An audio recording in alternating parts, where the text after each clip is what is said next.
Ladies and gentlemen, good day and welcome to HDFC Bank Limited Q4 FY22 earnings conference call on the financial results presented by the management of HDFC Bank. As a reminder, all participant lines will be in the listen-only mode, and there will be an opportunity for you to ask questions after a brief commentary by the management. Should you need assistance during the conference call, please signal an operator by pressing star then 0 on your touchtone phone. Please note that this conference is being recorded. I now hand the conference over to Mr. Srinivasan Vaidyanathan, Chief Financial Officer, HDFC Bank. Thank you, and over to you, sir. Okay, thank you, Rituja. Good evening and a warm welcome to all the participants. Let's start by the COVID current state deserves a mention as we start. The saga, if it permits, we can say it's hopefully behind us, at least for now. We cannot forget the deeds of the people who dedicated their lives in the service of the bank during the year, and thousands of others who single-mindedly were in the service of the customer through all this. Same time last year, we were in unimaginable crisis. Most, if not all of the restrictions are behind. Thanks to our team, and equally important thanks to you all for being with us through this to get us here. Let's start with providing the context on the environment and policies during the quarter which are manifesting signs of speedy recovery. We'll jump over these basic details of GST collections, PMI, etc., that shows growth, trend growth. Around the mid part of the current quarter, the recent quarter, geopolitical tensions raised across the world which have given rise to global uncertainties.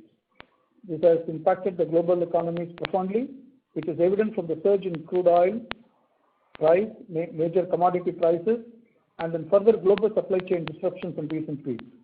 CPI inflation is on rising trend due to higher food, crude oil, and LPG prices.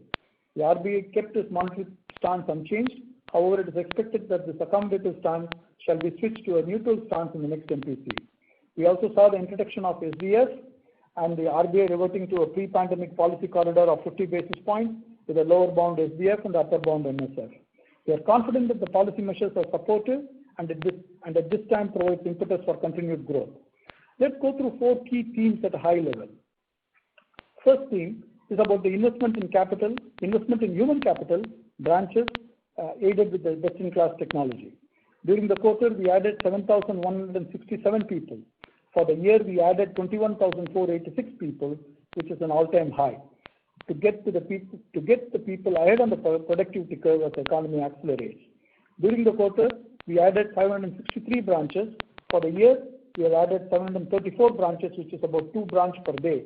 And further, about 150 branches are in the pipeline to open within a short period of time. The bank is accelerating the technology and digital transformation agenda. We continue to stay invested in creating seamless customer experience across digital touchpoints. Significant inroads are being made through initiatives such as Customer Experience Hub, PayZapp, which is a revamped payments and wallet experience, and refreshed offerings for MSME and wealth management customer base. Our focused digital and enterprise factory approach is enabling the building of our own capabilities to co-create tech IP. Initiatives such as DR resiliency and our hybrid cloud strategy continue to fortify our IT infrastructure and architecture backbone. Our progress over the past year has resulted in lifting of the restrictions on the new card acquisitions in August 21, followed by the removal of the embargo on Digital 2.0 program in March 22. We have taken multiple steps to ensure a robust, scalable, and secure technology setup is strengthened even further. We continue to rigorously monitor the progress and are now fully geared up to launch the programs under various digital umbrellas over the next few quarters. In Q4, we received a total of 234 million visits on our website, averaging 29 million unique customers per month, with a year-on-year growth of around 8%.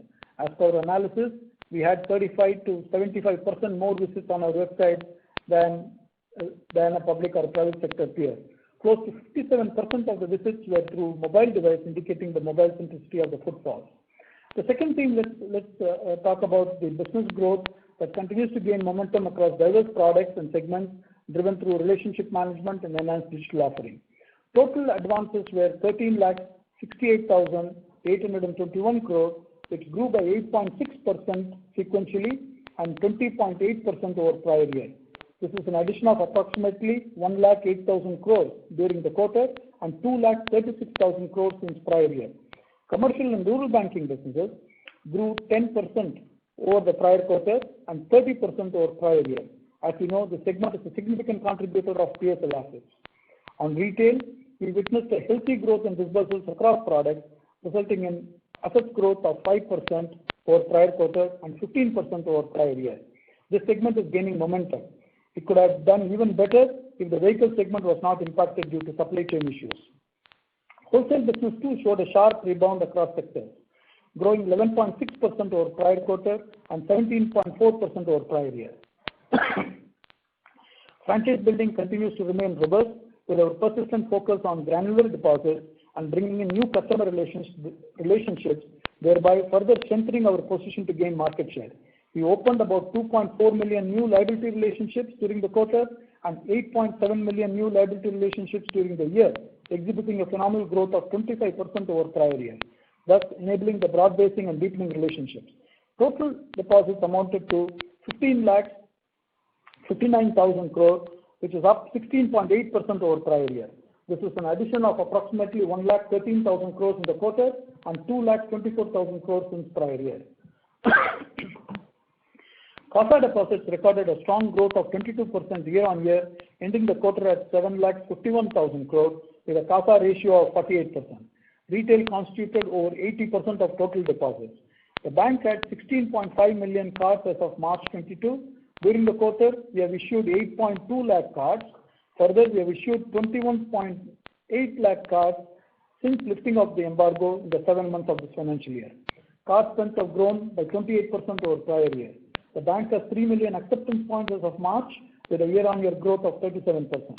Acquiring business volumes, including UPI and direct pay, grew 30% over prior year.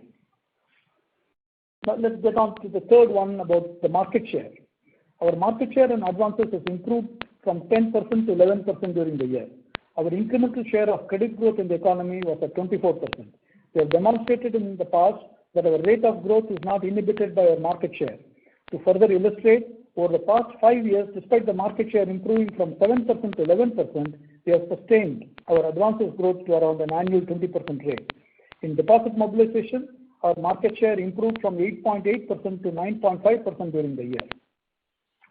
On the fourth item relating to the strong balance sheet and set for capitalizing on market opportunities for growth, the balance sheet remains resilient. Capital adequacy ratio is at 18.9% with a CET1 at 16.7%. Liquidity is consistently strong. LCR average for the quarter was 112%. GNPA ratio is at 1.17%. We continue to originate loans in conformity with our proven credit models. Floating and contingent provisions aggregating to 11,000 crores helps in de-risking the balance sheet and positioning it for growth. Let's start with net revenues. Net revenues at 26,510 crores.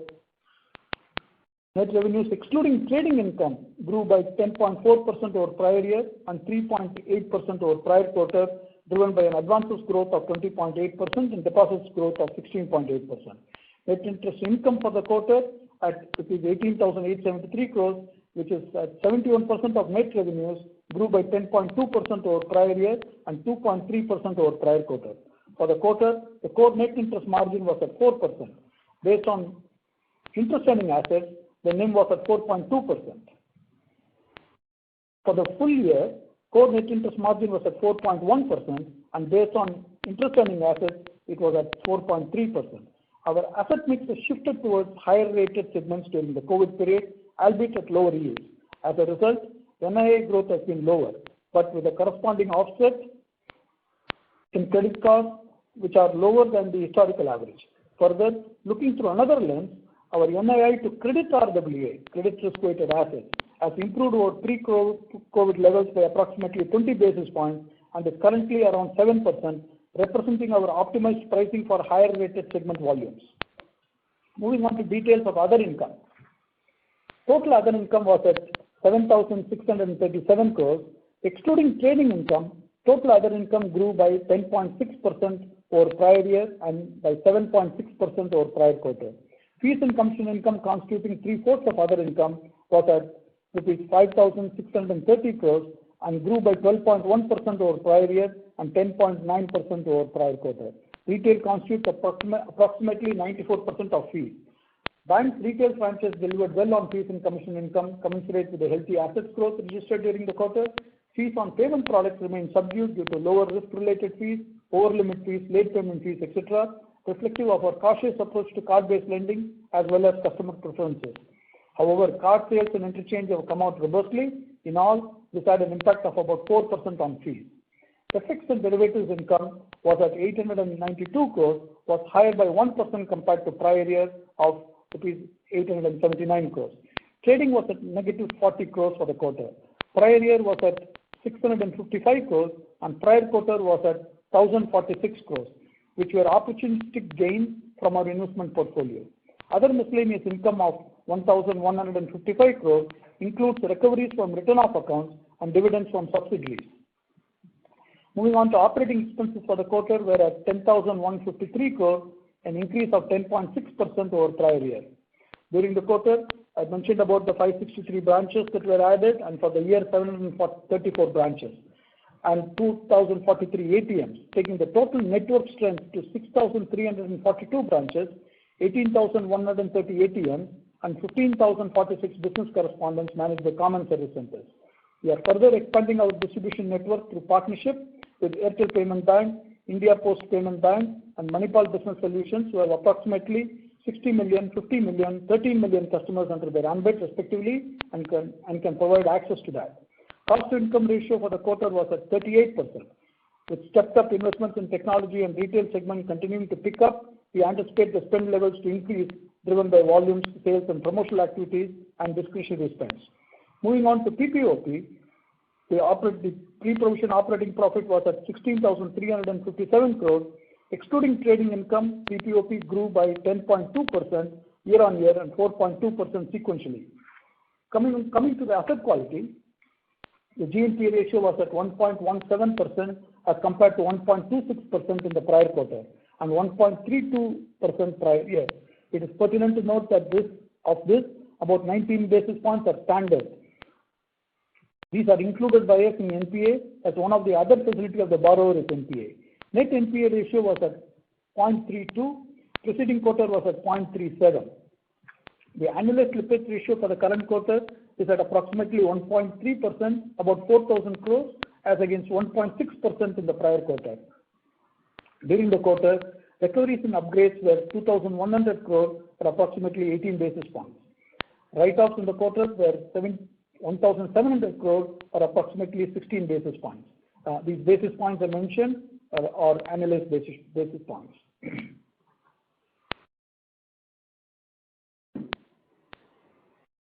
The restructuring under the RBI resolution framework for COVID-19 as of March end stands at 114 basis points or 15,700 crores. This is at a borrower level and includes approximately 17 basis points of facilities of the same borrower which are not restructured but included here. Of the total COVID restructured standard book, approximately 37% pertains to customers who have chosen to restructure only one of their facilities. Of the remaining 63%, 41% is secured and 59% is unsecured. Of the unsecured portion, 84% have good CIBIL score or were non-delinquent at the time of restructuring. This leaves us within manageable range with a maximum potential impact in our GNPA ratio of 10 to 20 basis points in any given quarter, as we have mentioned this previously. Provisions. The core specific loan loss provision for the quarter were at 1,778 crores as against 1,821 crores during the prior quarter and 3,153 crores for the prior year. Total provisions reported were 3,312 crores as against 2,994 crores during the prior quarter and 4,694 crores for the prior year. Total provisions in the current quarter included additional contingent provision of approximately 1,000 crores. The specific provision coverage ratio was at 73%. There are no technical write-offs. Our head office and branch books are fully integrated. At the end of current quarter, contingent provisions towards loans were approximately 9,700 crores. The bank's floating provisions remained at 1,450 crores and general provisions were at 6,600 crores. As on March end, total provisions comprising specific, floating, contingent, and general provisions were 182% of gross non-performing loans. This is in addition to security held as collateral in several of the cases. Looking at through another lens, floating and contingent and general provisions were 1.28% of gross advances as of March quarter end. Now coming to credit cost ratios, the core credit cost ratio, that is the specific loan loss ratio, is at 52 basis points for the quarter as against 57 basis points for prior quarter and 110 basis points for prior year. Recoveries which are recorded as miscellaneous income amount to 26 basis points of gross advances for the quarter as against 25 basis points for both prior quarter and prior year. The total annualized credit cost for the quarter was at 96 basis points, which includes the impact of contingent provision of approximately 30 basis points. Prior year was at 1.64% and prior quarter was at 0.94%. The reported profit before tax at 13,045 crores grew by 20.3% over prior year.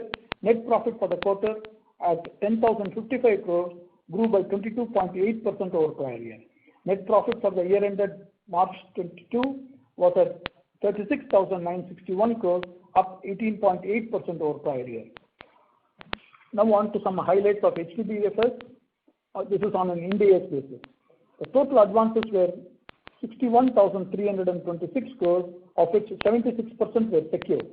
Disbursements have picked up in Q4, growing 11% quarter-on-quarter basis and 7% year-on-year basis. For the quarter ended March 31, HDBFSL net revenues were at 2,141 crores, a growth of 8%.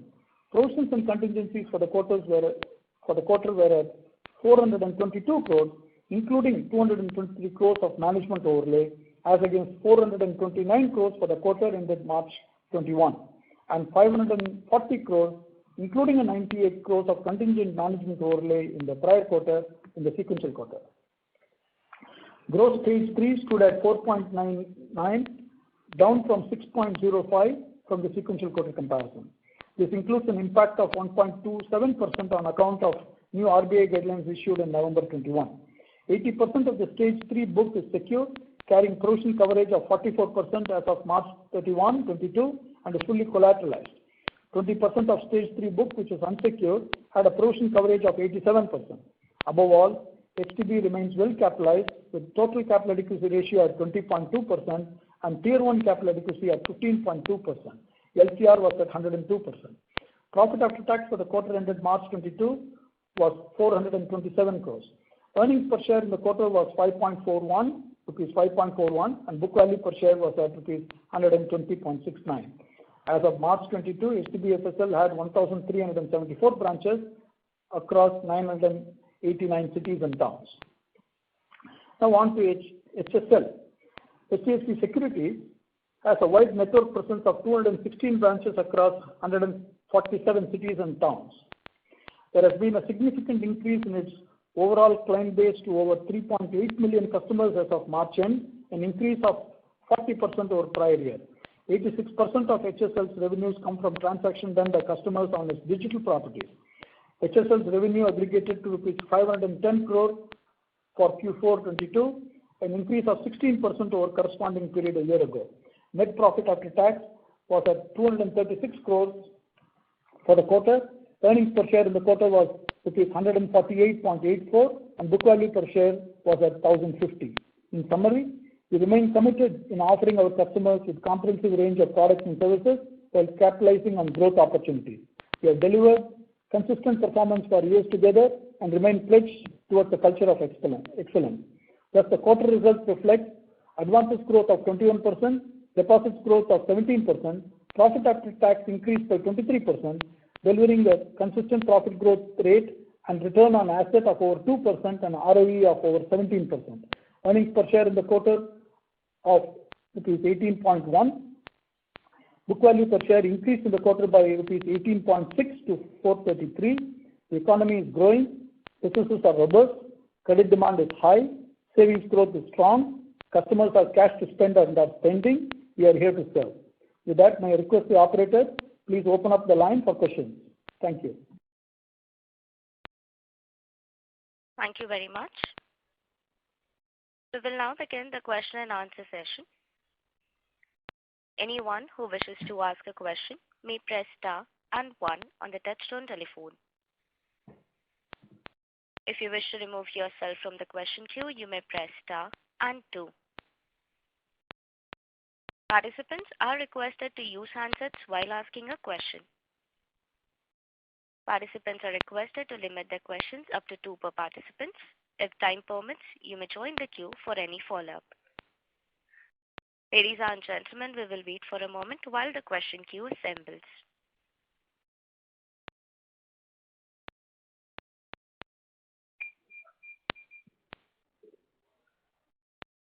The first question is from the line of Mehrukh Adjania from Edelweiss. Please go ahead. Yeah, hello. Hello. Please go ahead, ma'am. Your line is unmuted. Yes, go ahead. Hi. Yes, so I had 2 questions. My first question is on margins. So in the second quarter or so, we had in the earnings call, we had outlined that there could be margin improvements with a lag once retail loans pick up, and that could happen over 6 months, 3 to 4 quarters maybe. So is that, and now in the fourth quarter, margins have declined further. So is the margin expansion on track? How do we view margins from here on? That's my first question. And also connected to margins, if you could just lay down, if you could just give a rough indication of the commercial banking yield ex agriculture. Okay, let's take these questions. The margins. See, I think I mentioned it a few minutes ago when I was presenting. Our asset mix has shifted, right? It's shifted significantly from unsecured to a higher rated segments, right? And it has come all through the pandemic. You saw that the retail was going down in the rate of growth, and it was picking up in wholesale and in commercial rural. Right? If you go back to pre-pandemic, go back to 3 years, 2019, right? If you look at it, the Basel disclosures that we do, I'm doing that Basel because we show that assets by type. Wholesale was 45, retail is close to 55. Now things have reversed, right? Now retail is 45 and wholesale is 55. In fact, in this quarter, the rate of growth in wholesale was even more, 10% sequential, 11% sequential growth in wholesale in this quarter, right? And retail also grew very well at 5%, 5.1%. That's an annualized rate of little more than 20.5 on retail. So retail has grown well, but except that the wholesale has grown much faster, right? So that's one from a mix point of view. What does this mix do, right? What has happened is that the higher rated segments tend to be low yielding. Basically, what has happened is we traded off NIM to operating costs and credit costs, right? To deliver sustained profitability on our. That is what has happened in this scenario. You will appreciate that NII or NIM is a function of risk, right? And you got to connect it with the credit too. And we chose to be risk off all through the pandemic, and it is not something that's why we told you last time that it could take 3, 4 quarters, 6 quarters to come back, right? And retail is coming back, but wholesale has not relented, right? We need to get that opportunity. To the extent that this opportunity comes at a good quality, we are okay with that. To the extent that it delivers the profitability that is required, right? Which is what is happening. Both the top line in the form of volumes and the bottom line in terms of the returns that it provides. Because when that high-rated things come, as I said, it comes with lower cost and lower credit. Right? So something I want to emphasize on that. One other thing I want to mention is that if you look at, I think I mentioned about the credit RWA, right? One other way to look at the margin is, are you pricing for your credit? Right? So if you use credit RWA as a denominator, it is 7% now, and it's 20 basis points more than what it was pre-pandemic. Right? Essentially, trying to say that we have optimized, we are optimizing on the margin. That's one way to look at it. And another way to look at it is you look at net credit margin, which is net interest margin minus cost of credit represented by specific credit cost. Right? If you do that, we are at 3.5% in this quarter, which means net interest margin less cost of credit 3.5%. And the same time last year, if you see, it is 3.1%. Right? It again tries to show you that it is about pricing for the risk. And the same, you can think about full year, right? One quarter doesn't cannot set you a trend or show you something that is consistently there. But I'll give you the same thing, net credit margin for the full year, right? Full year 22, 3.3%, right? Which means including that high credit cost quarter that we had in Q1, include that too, right? Net interest margin less specific credit cost, right, is 3.3%. The same metric last year, full year last year, FY21, 3.1%. Again, tries to tell you that we are pricing well for what we need, and so it is about the bottom. And if you look at the ROA, any time period, this quarter is a little more than 2.1. And if you look at the full year, it is 2. Last year 2. The year before 2 ROA. Right? And if you look at ROE, same around 17% or so return. So what is this telling you? Right? Margin is one of the metric, and it is an important metric. And to the extent that the margin is reflecting the risk that you are taking, and it is borne out on the credit ratios, and that provides the right kind of a cover for you to give the returns that are required for shareholders. I hope that answers in terms of what we're trying to give you on that. Sure. So henceforth, the focus will continue to be on NIM minus credit cost. Is that the right way to look at it? Because if the macro remains volatile, then the risk off could continue longer, correct?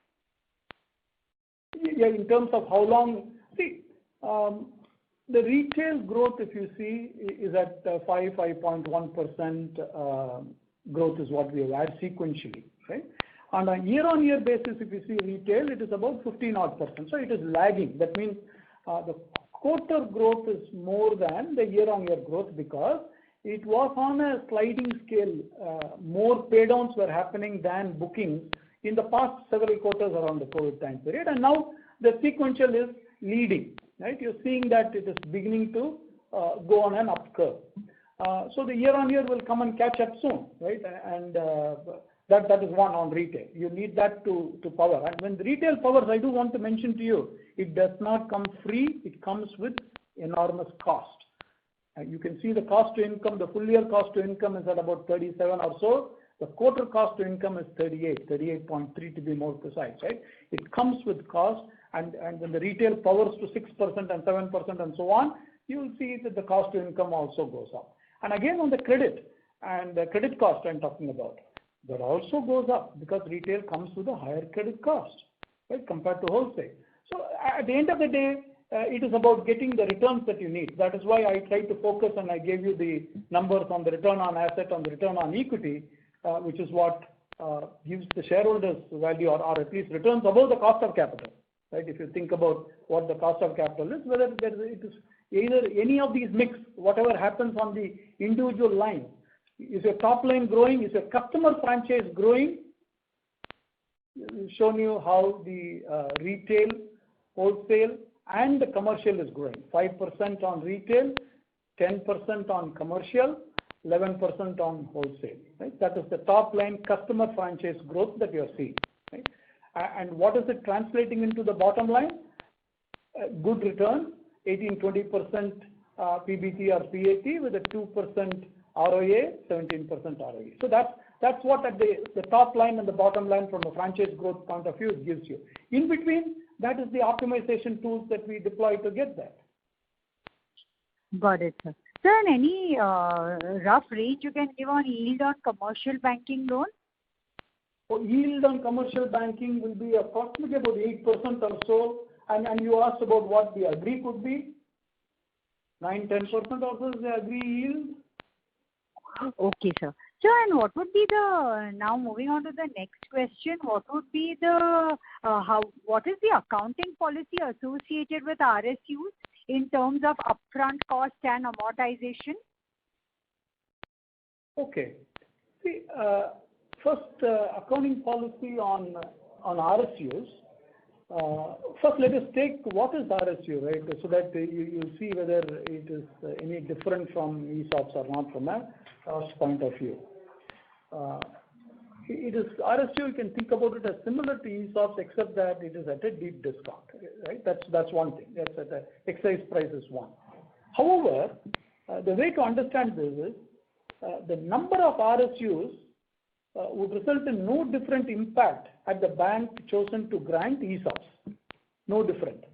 What does that mean? For instance, if the bank was to grant 3 ESOPs worth a fair value of 500 each, right?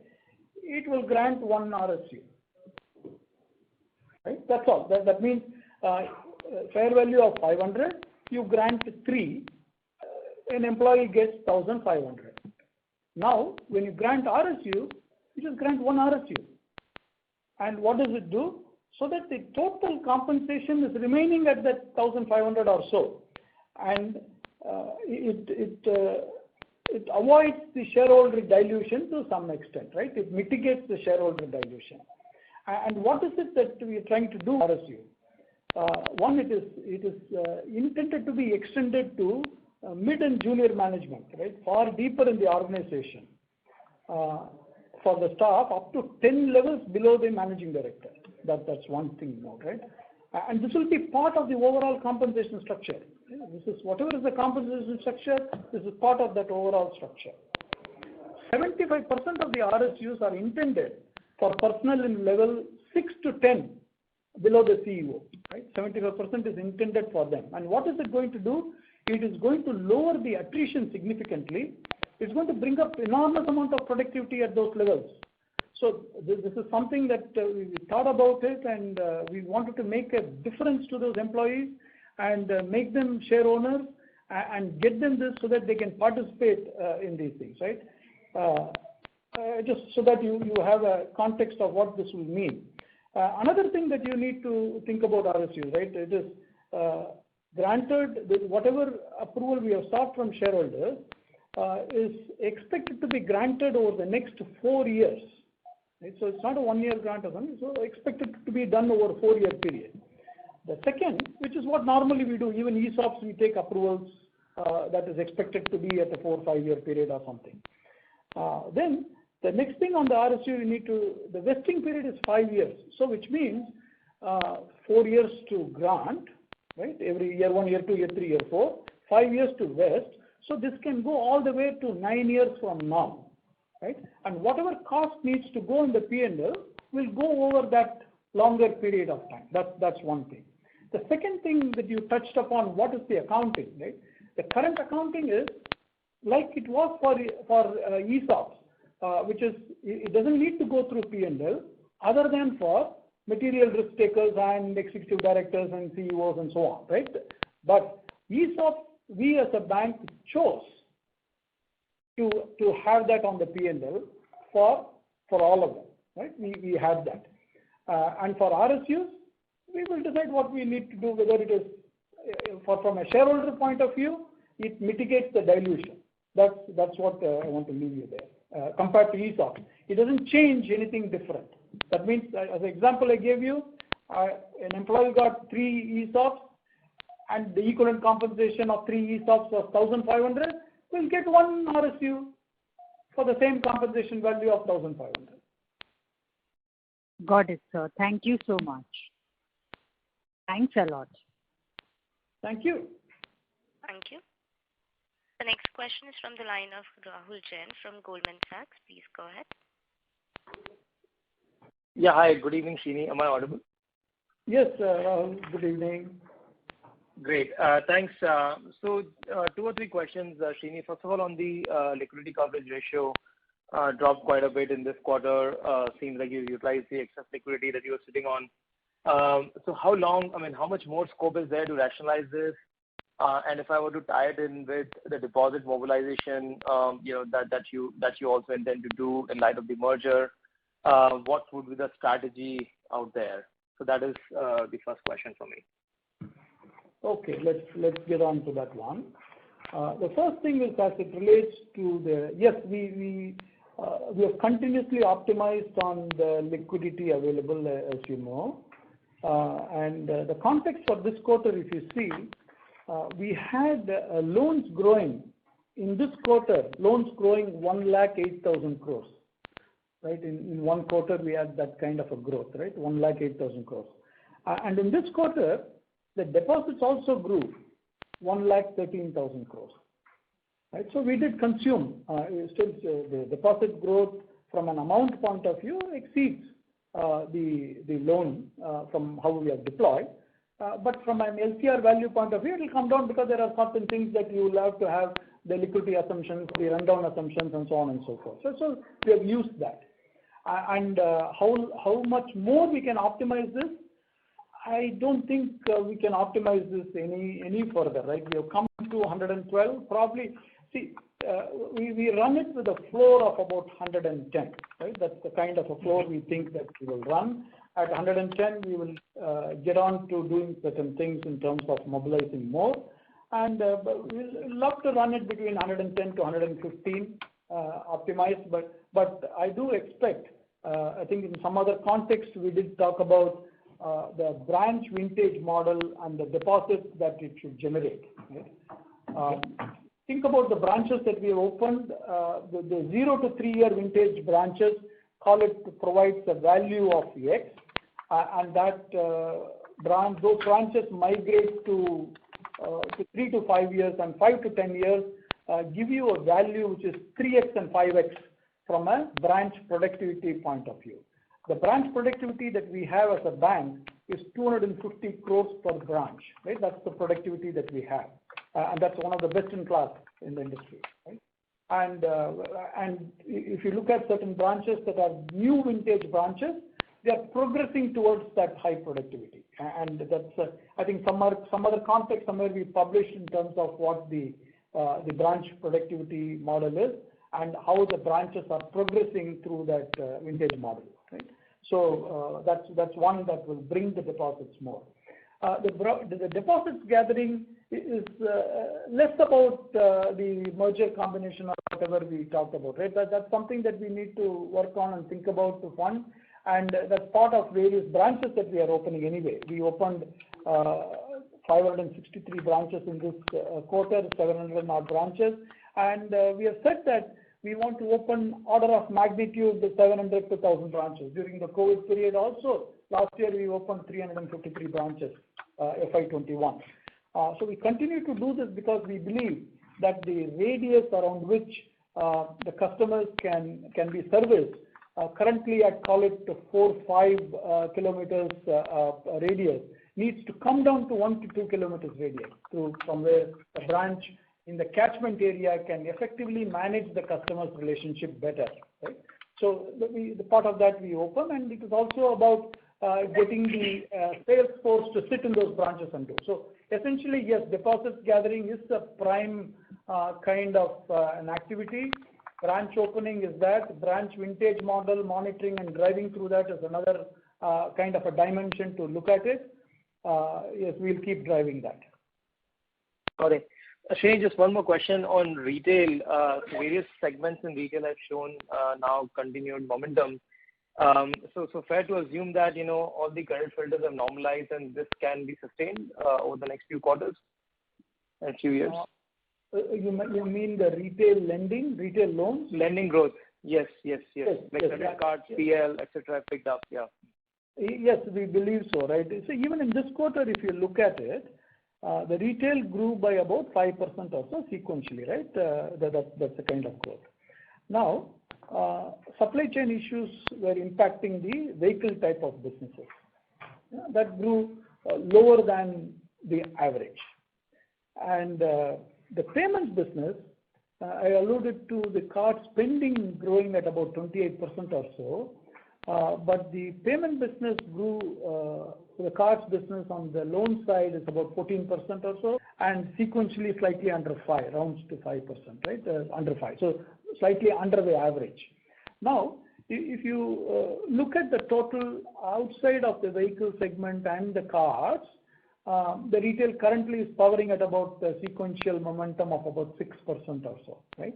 And we do believe that the vehicle should come back once the supply constraints abate, which is for a good part, it is slowly coming back. The rate of growth this quarter we had on vehicles was better than the last quarter, coming back, and same with payments too, right? Last quarter we had a credit card spend of 24% and a loan growth of 9%. This quarter, credit card spend is growing at 28% and a loan growth of 14%. This is all year-on-year numbers, right? So you're seeing the momentum also picking up there, right? So that's something I want to bring your attention to.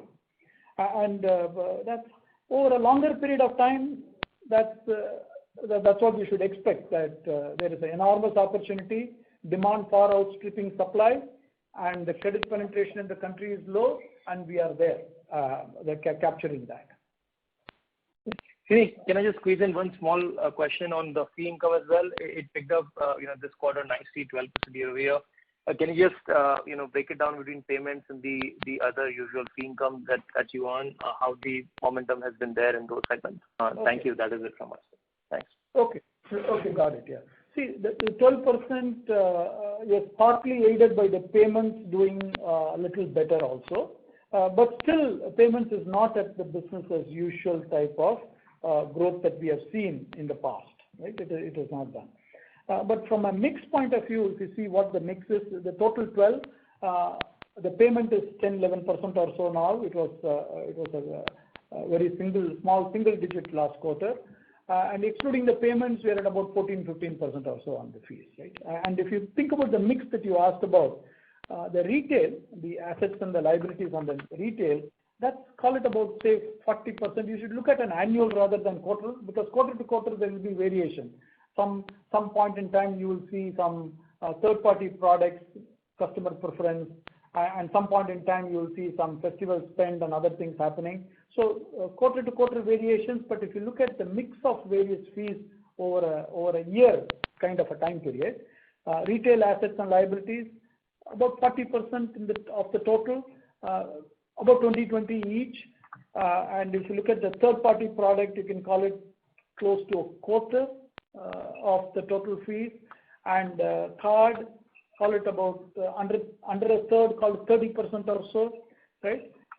And the wholesale is anywhere between 5 to 7%. That is. So that's the kind of how the fee stacks up in terms of what are the contributing factors, what are the products that contribute into the fee mix.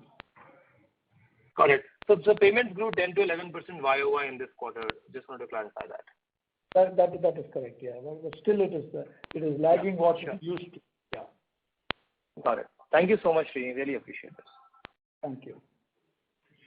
Thank you. The next question is from the line of Aditya Jain from Citigroup. Please go ahead. Hi, thank you. On the branch vintage slide which you uploaded some time back and alluded to recently, just your thoughts on the link between the historical deposit productivity and branch vintage as it's in the chart. Could it be different now versus the historical experience, given that the earliest branches would have been in the largest cities and subsequent ones would have gone into smaller locations progressively? So the multiplier effect that you are seeing, could it be lower? And your sense on how much could that impact be with the historical experience? Yeah. Okay, Aditya, if I understand your question, historical location of the branches versus the current location of the branches, does it give the same kind of a branch maturity model, branch productivity model? If that is the question, I assume that's what you're asking. Yes. The answer is yes, right? Even the current model, that this is how we test and this is how we establish what is the best in class, and we drive the branches to those best in class, and that's part of the current model that we have. Okay. Understood. And then secondly, so on the view on depositor behavior based on experience in past rate cycles. So one, as term deposit rates rise, will you expect some idle amount in savings deposits to start getting deployed in term deposits, and would that be a material amount? And second, Aditya, if I ask your pardon, as you were talking, there's a lot of background noise that was coming. If you can patiently repeat, I'll appreciate it. Okay, let me try again. Sorry. I was asking depositor behavior in a rising rate cycle. Existing saving deposits and term deposits, would you expect a move of saving deposits to term deposits, and how, what sort of a quantum that could be? Is there a way to look at that? And secondly, your experience on how often or with what proportion of term deposit investors would do an early break of their term deposit to get into higher rate deposits as rates rise? I don't know if it's easy to answer these, but just behaviorally from your observation, if you could give us a sense.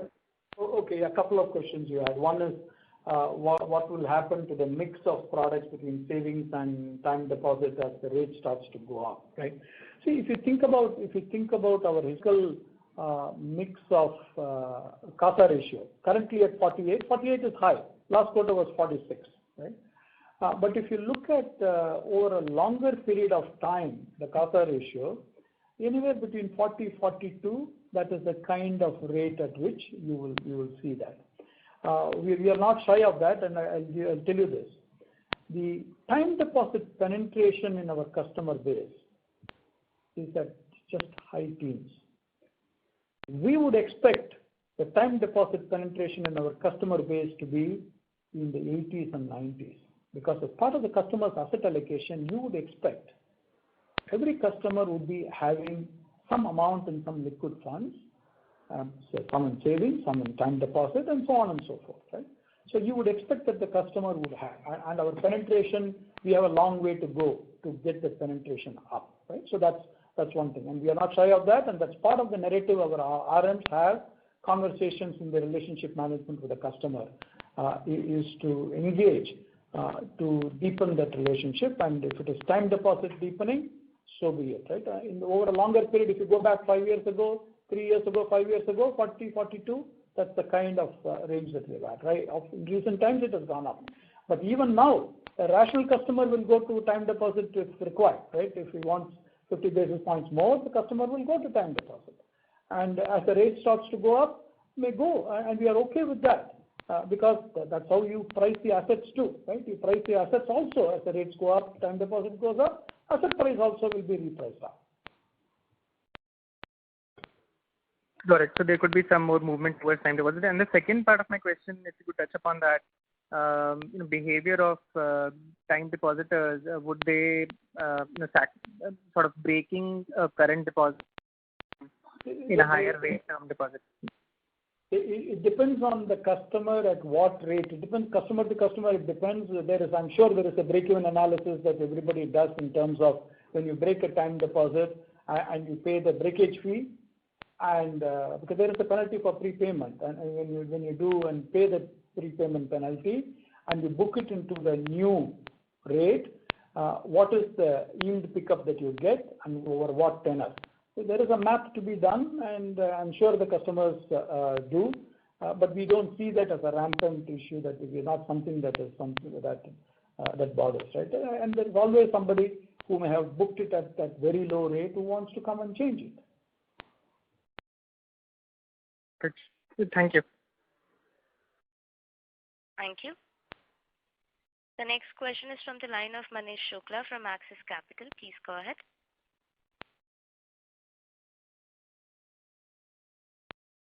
Hi, Manish. Yeah, good evening. Thank you for the opportunity. Srini, could you give us some color about the wholesale growth during the quarter in terms of PSU versus private mix or short-term versus long-term lending? The incremental lending done during the March quarter. Okay. See, it is all of the above. For example, if you see, there are the sectors. If you see which are the sectors, telecom sectors are there, where there was a loan demand in the quarter. PSUs were there, where it is. There was some manufacturing we saw picking up, but not a big thing. and some NBFCs also came in, right? So these are, I would say, the 3-4 things that came in to give. From a utilization, see what has happened is we had a tremendous amount of prepayments happening at the beginning of the financial year, right? Corporates were prepaying. The prepayment in this financial year was to the order of about, call it 60,000 crores, 65,000 crores or so prepayment happened, paydowns happened. Then this quarter we did not see as much of prepayments or paydowns happening. This quarter was something different. We didn't see it, right?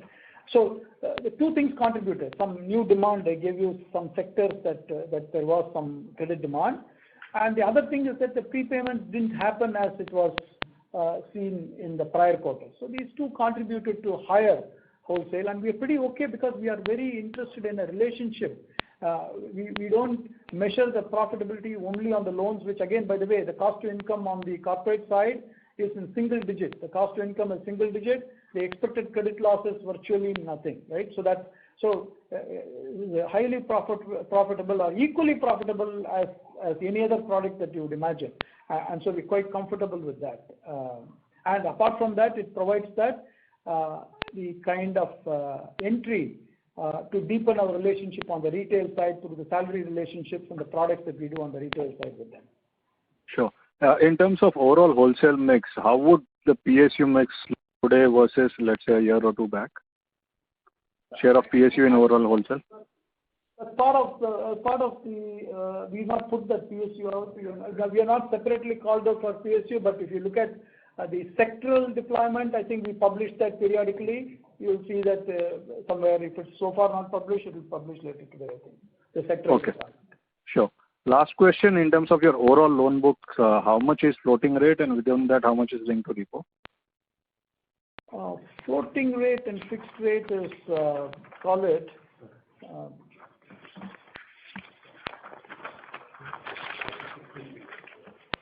okay, 46 is fixed, 54 is floating. Okay, and repo link would be? Repo linked is about, you have to look at repo along with the T-bill, repo and T-bill about 38% or so. No, the only reason I'm asking repo separately is because repo is dependent on regulatory action. T-bill will be market driven, which is why I'm more interested in repo separately.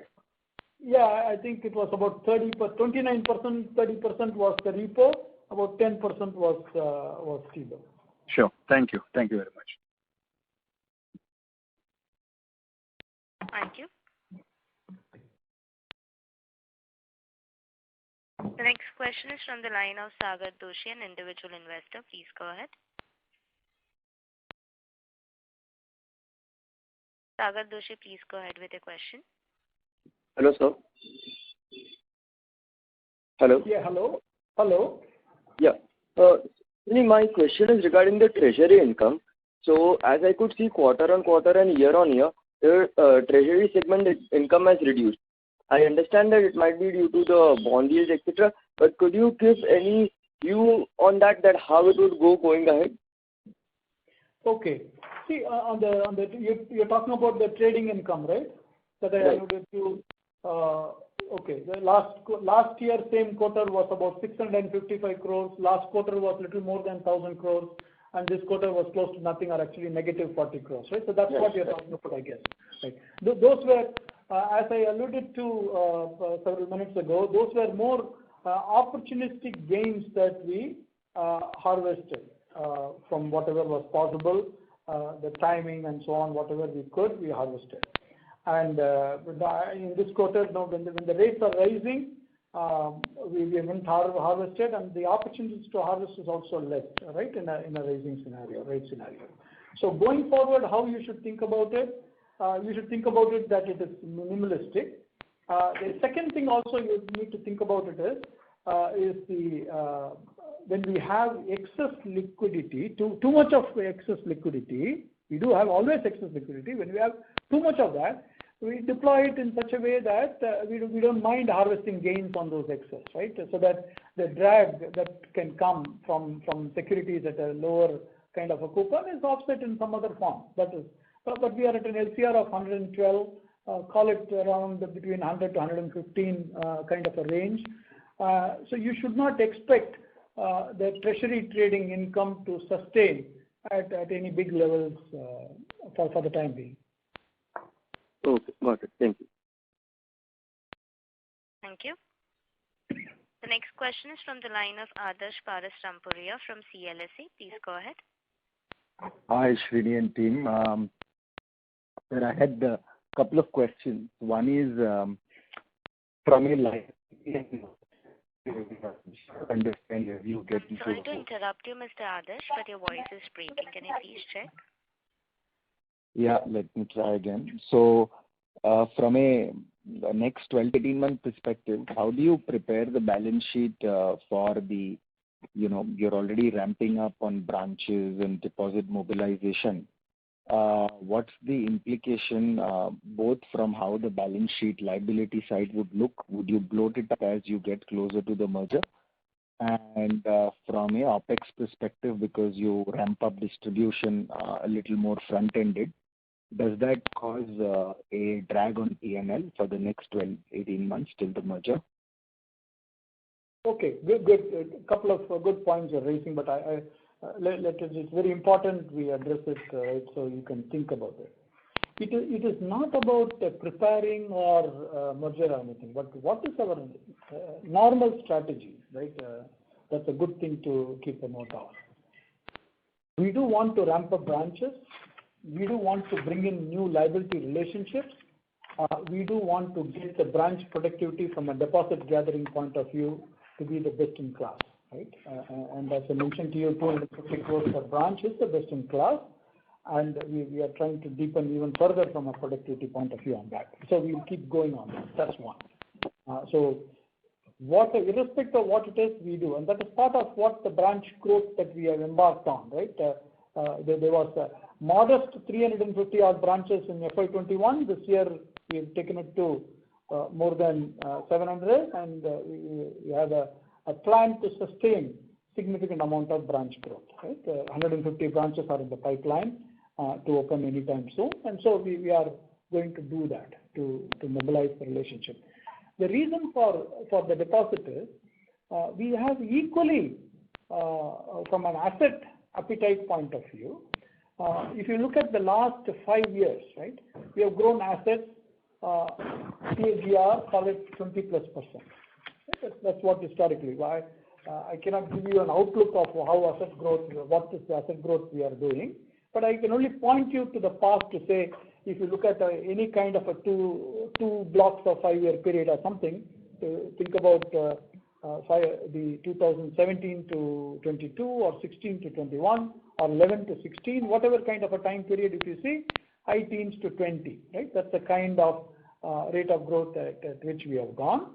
And we have done that irrespective of what the market share at the respective time periods were, right? The market share is 6%, 7% or 11%, whatever it is, that is the kind of rate of growth we have. And so the machinery is tuned at that kind of speed and that kind of infrastructure that we have set for growth. So we do need more liabilities to support this. Now, if we'll have excess liabilities, possible we will have, it is quite possible that we could have, and we have had it over the last 2-3 years, and if we'll have it in future, it's quite possible. But the last aspect of your question is what is even more important. The liability, excess liability, not necessarily translate into kind of a inhibiting growth rate or a drag on anything. If you get a deposit and put it in a security at the current yield curve, you still have an opportunity to make a 2% ROA. Right? You need to get the right mix of deposits between CASA and time deposits, and you need to have them at the right quality, granular retail. So you'll have an opportunity to invest in any kind of security and provide returns equal to the average of what the bank does. Right? So that's how I would urge to think about. Again, if you think about margin, hey, if you have high deposits, will you have a margin impact? Yes, of course, because if you have a zero risk-weighted assets, if you have excess deposits and put in securities with zero risk-weighted assets, you earn for the risk that you take. You don't take any risk, you earn for that, right? But still, you optimize for the return on asset, return on equity at the end. So that's how I urge you to think that if you do get more deposits because we are ramping it up, but it is supposed to provide good returns. And Srini, refer to the point that you mentioned that cost income you're spending that will go up in preparation for some of this. Like what's the kind of spike you would expect in the near term? The cost to income, whether it will go up, cost to income, Adesh, as I told you, will go up as we have more retail activity coming, retail lending activity coming, retail liability activities coming in. You will see the cost to income go up. But this is normally, as we said, we don't give an outlook or a projection of what we will do. But cost to income is something that we have consistently said over a period of time. That is, while it will go up now, we do think in the medium term, 3-5 years time, it will come down back to mid-30s. And that is purely driven through scale and driven through various digital initiatives that we are running, right? So while it will go up, it will come back down due to the scale operating on that. One more thing, just to follow up on the margin queries that were there earlier. Just from the perspective that given that you did have a mix change over the last couple of years where retail activity was a little slower through COVID, we did have a material drop in margins from the peak. Given that things are opening up and everything, and given that you'll get to a normal normal activity, is it safe to say that margins now stabilize to start going up? Because in a normal circumstance, one would think that the corporate growth now shouldn't materially keep exceeding retail and SME growth for very long periods of time. As I said, I don't want to project the future. We don't give an outlook of what the growth can be or how it will be. I can tell you what we drive to. Our strategic drive is retail back on the drive. That means we are back to the pre-COVID level in terms of the credit policy, opening up the business across product lines, right? Other than the supply chain issues that we have had in vehicles, other than that, we've had, and the cards is the customer behavior, right? Spends are happening. Customer behavior will have to catch up. Other than that, we are in that, right? So in this quarter, we did see higher demand on wholesale, and we entertained that because it provides good returns. Makes sense, Srini. This is it from my side. Thanks for all your answers. Thank you, Adesh. Thank you. The next question is from the line of Saurabh from JP Morgan. Please go ahead. Hi, Srini. So my question is on credit cards. So one is, when do you expect your market share, to come back to your earlier 30% levels? It's been 7 months since the ban is gone. So what's your outlook on that? And second is, how much are your revolve rates now, versus pre-pandemic levels? Thank you. Okay. You're talking about the market share means you're talking about spend market share. Spending market share. Okay. Yeah. So I do want to tell you one thing that we don't, as a target, we don't have a market share because market share doesn't mean anything. Particularly spend market share doesn't do anything from a profitability and return point of view. Right? So that's one thing. Because there are, if you're looking at it, I would urge you to look at the retail spends versus commercial card spends. Right? If you look at it, bifurcate and look at retail, commercial. We like retail. We are okay with commercial, but it's the retail. Why? The propensity for the customer to do the other things, right, both from a relationship value as well as from a card product value itself, is much more on retail. So that's where we will focus, right? So chasing market share on the spend is not a target that we have. So I would not be able to tell you how much it will go. It's a function of optimization of the P&L, optimization of the customer relationship, and the product that we are able to do with the customer. And the second part of your question was in terms of the revolve. We are still at about 70 to 80% of the pre-COVID levels on revolve rate.